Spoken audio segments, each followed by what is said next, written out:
I didn't grow up worrying about likes, I didn't delete posts because no one commented, and I didn't check my phone first thing in the morning. Not because I was better, but because that world didn't exist in my daily life yet. Dear judges, my name is Saifullah and I'm from Universitas Teknologi, Yogyakarta.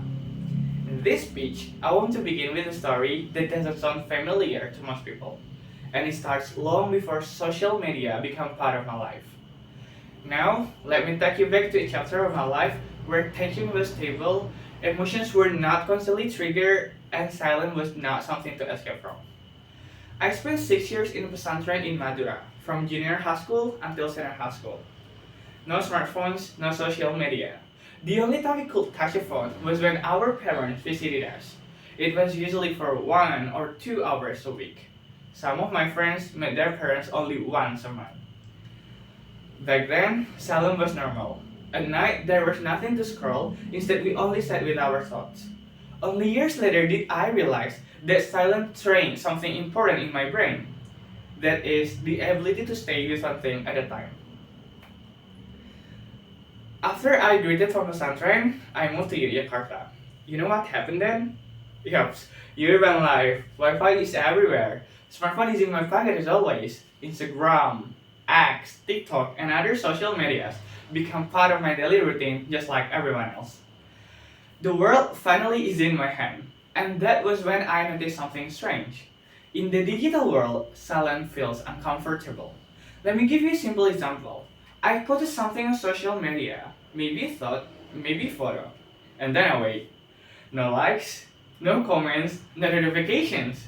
Even though there's nothing bad actually happening, but that silence feels unsettling. And maybe that's why social media noticed it too.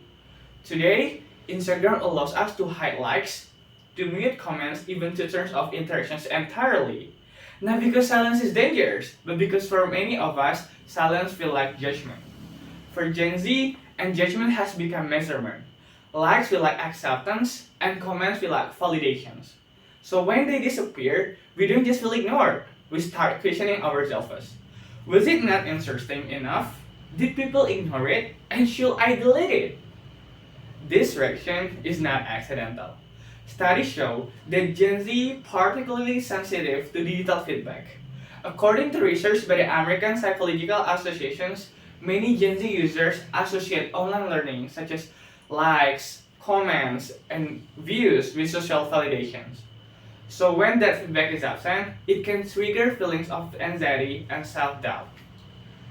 Silence online doesn't feel natural. It feels like rejection. This is very different from the silence I knew growing up. In the pesantren, silence meant rest. It meant reflection. It meant nothing was demanding my attention. While in the digital world I know today, silence feels like something is missing.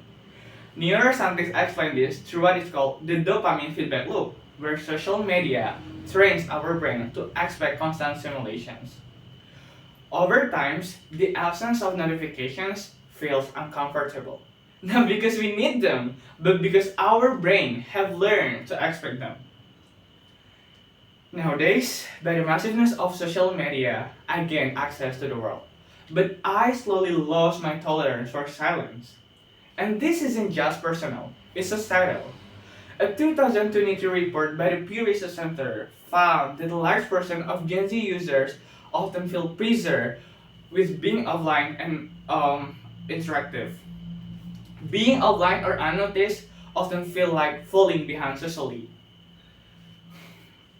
The honorable judges, ladies and gentlemen, this is not a speech about quitting social media. I still use it by the way. It's about remembering that our brain have never designed to be stimulated constantly. Growing up without social media didn't make me better, but it gave me a memory of mine that could be quiet without feeling anxious. Last but not least, social media is reshaping our brains and our society. The choice we still have now is whether we allow us to reshape us unconsciously or intentionally. Then what will you do? Thank you.